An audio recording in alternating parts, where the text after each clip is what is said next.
Selamat berjumpa kembali dalam layanan audio sahabat seperjalanan. Hari ini adalah hari Rabu 13 Maret 2024. Tema renungan saat teduh kita dengan judul Menjadi Hamba Itu Mulia atau Hina.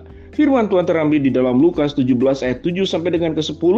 Saya bacakan ayat yang ke-10. Demikian jugalah kamu, apabila kamu telah melakukan segala sesuatu yang ditugaskan kepadamu, hendaklah kamu berkata, kami adalah hamba-hamba yang tidak berguna. Kami hanya melakukan apa yang kami harus lakukan. Mari kita berdoa. Bapa yang di dalam surga, kami ingin belajar bagaimana Tuhan memandang status kami dan bagaimana kami sebagai manusia memandang satu dengan yang lain dalam hal status. Dalam nama Tuhan Yesus kami berdoa. Amin. Shalom sahabat perjalanan yang dikasihi Tuhan. Penggolongan-penggolongan apakah terjadi di hadapan mata Tuhan? Dan pertanyaan kedua, penggolongan-penggolongan apakah terjadi di antara manusia satu dengan yang lain? Kita bertemu dalam dua golongan yang firman Tuhan ajarkan tentang hamba dan juga Tuhan. Kalau berbicara tentang Tuhan dan hamba, pertanyaannya mana yang lebih tinggi? Pasti kita menjawabnya Tuhan yang lebih tinggi dan hamba yang lebih rendah. Kita belajar dari pandangan dan konsep manusia saja. Apakah ini sesuatu yang benar? Maka kita bisa menjawabnya, persoalan Tuhan dan hamba ada benarnya, namun ada salahnya. Apa yang dimaksud dengan ada benarnya? Di dalam organisasi ada pimpinan. Ada pimpinan yang puncak, ada pimpinan yang kemudian di bawahnya, ada pimpinan tengah, ada pimpinan yang di bawahnya lagi, subpimpinan. Jadi kepemimpinan itu dibutuhkan, manajemen kepemimpinan dibutuhkan untuk memberikan sebuah penjelasan tugas masing-masing dalam mekanisme organisasi untuk mendapatkan sebuah hasil sesuai dengan harapan. Karena tanpa manajemen yang baik, maka sebuah usaha, sebuah pergerakan, sebuah komunitas tidak akan menghasilkan juga hasil yang baik.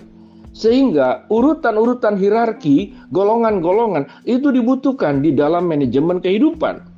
Kita tahu dengan jelas bahwa di dalam sebuah negara ada yang namanya pimpinan paling puncak, ada yang namanya legislatif, ada namanya yudikatif, ada juga namanya eksekutif. Mereka punya tugas masing-masing. Kemudian di dalam proses pemimpin yang disebut dengan eksekutif, yang melakukan eksekusi ada presiden, ada wakil, ada menteri, ada gubernur.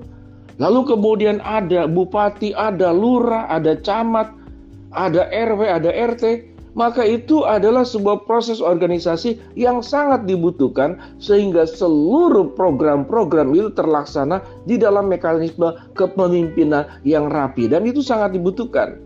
Tetapi ada sebuah pandangan yang berbeda tentang golongan dan status. Tatkala kita merasa lebih baik dari orang lain, kita merasa lebih mulia dari orang lain, kita merasa lebih tinggi dari orang lain, ini persoalan yang dipertanyakan oleh kebenaran firman Allah. Di dalam bacaan tadi, di dalam sudut pandang Allah, di dalam secara organisasi kehidupan kita tentu ada pembedaan, tidak ada yang sama. Kalau kita berkendaraan, naik kereta api, kita naik bis malam, dengan dana yang lebih besar, maka kita dapat fasilitas lebih baik. Dengan dana yang terbatas, maka kita pun dapat fasilitas yang terbatas.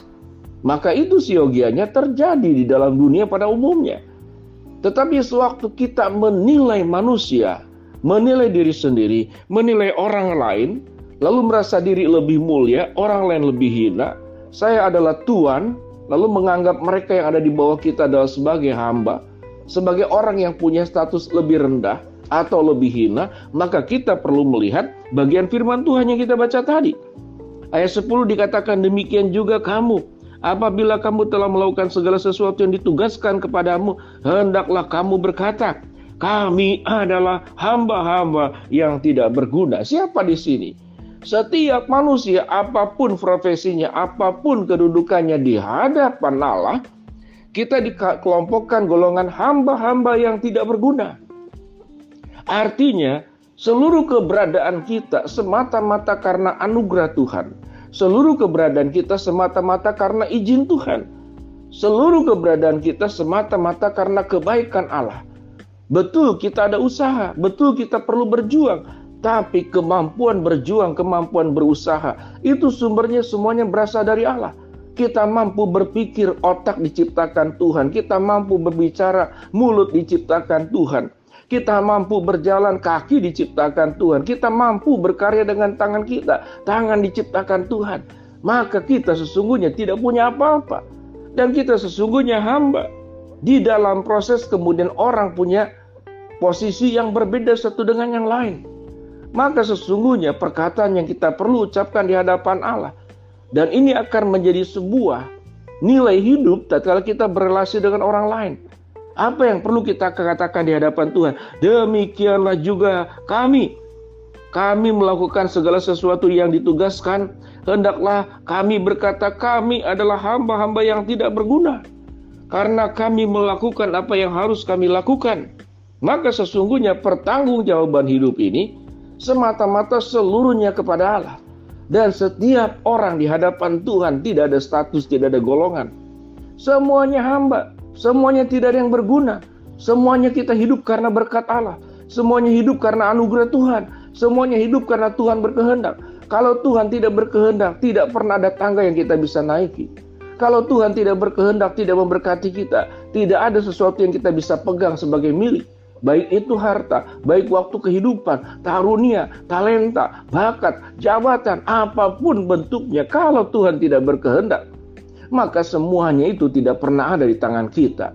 Dengan demikian sahabat seperjalanan, biar kita boleh belajar siapakah sesungguhnya hamba. Hamba yang tidak berguna adalah seluruh kita semua. Lalu siapakah Tuhan?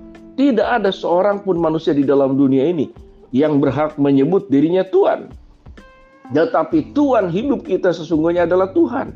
Kalau kita disebut Tuhan, kita disebut direktur, kita disebut pimpinan, kita disebut sebagai ketua, kita disebut dengan jabatan-jabatan tertentu. Itu adalah proses yang dijelaskan tadi. Adalah proses organisasi yang dibutuhkan.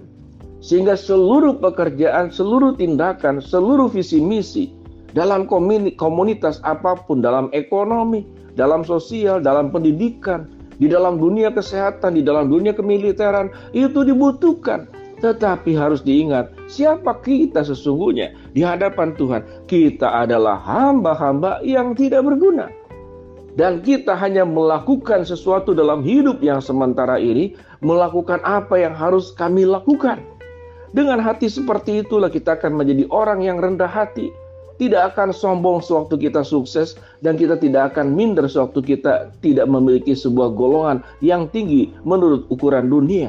Di hadapan Tuhan, semua kita berguna. Di hadapan Tuhan, semua kita mulia. Di hadapan Tuhan, kita diciptakan menurut gambar dan rupa Allah. Semuanya dikasihi oleh Allah, semuanya dicintai oleh Tuhan. Yang membedakan siapa kita sesungguhnya, apakah kita menjadi orang-orang yang menjaga hati dan terus hidup dalam jalan kebenaran firman Allah, atau kita menjadi orang-orang yang merasa lebih hebat, lebih mulia, lebih tinggi, kemudian menghina orang lain. Maka itulah orang-orang yang rendah di hadapan Allah. Mari sahabat seperjalanan, Tuhan hidup kita sesungguhnya hanyalah Tuhan. Dan kita hanyalah hamba-hamba yang menjalankan tugas yang diperintahkan oleh Allah. Belajarlah hati yang terus punya rendah hati. Hargailah setiap orang sebagaimana Tuhan mengasihi dan mencintai dan menghargai setiap pribadi yang ada dalam dunia ini. Mari kita berdoa. Bapa dalam surga, sesungguhnya yang mulia hanyalah Tuhan. Kami adalah pribadi-pribadi yang hina. Belajar ajarkan kami untuk menjalankan kehidupan kami dengan benar. Hamba-Mu berdoa buat sahabat seperjalanan yang sakit, Tuhan jamah sembuhkan. Sahabat seperjalanan yang sedang menghadapi masalah, Tuhan bukakan jalan. Sahabat seperjalanan yang sedang berdoa mengharapkan sesuatu, Tuhan kabulkan dengan cara, waktu, dan rencana Tuhan yang terbaik. Di dalam nama Tuhan Yesus kami berdoa. Amin.